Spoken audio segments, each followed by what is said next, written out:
I love speed. I had a little Volkswagen Bug when I was in my 20s, and I even drove that as fast as it would go, which wasn't very fast. And if I can be the first one at a stoplight, I put it in sport mode, I hit that active button, and I just go.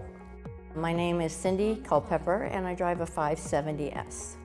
I'd been looking at other sports cars, but so many of the other sports cars are common, and McLaren's not common. It has a class that a lot of sports cars don't have. I had been going into the McLaren dealership and looking at them and leaving and looking at them, and just one day I walked in, my McLaren was sitting there, and I wrote a check.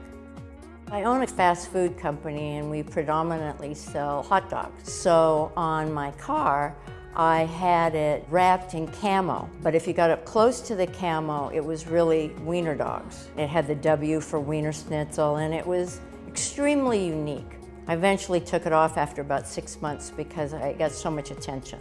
I've taken my McLaren out to Fontana and raced. I was on a program called Undercover Boss, and they had me go to a small racetrack so they could put it in the show. I've also driven the California coast. The only problem I have is I will not park anywhere near anyone else. So sometimes it takes longer to find the parking spaces, and you have to walk much farther because I have never had a scratch and I've never had a ding in my car, and I don't plan to. I've had my McLaren about 8 months, and I plan on keeping it for a long time. I mean, it has such beautiful lines.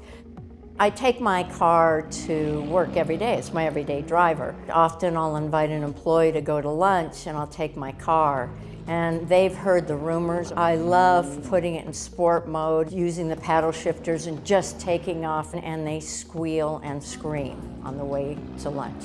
My husband and I both own McLarens. He has the 650. It's pretty exciting when you open the garage door and the neighbors are walking by.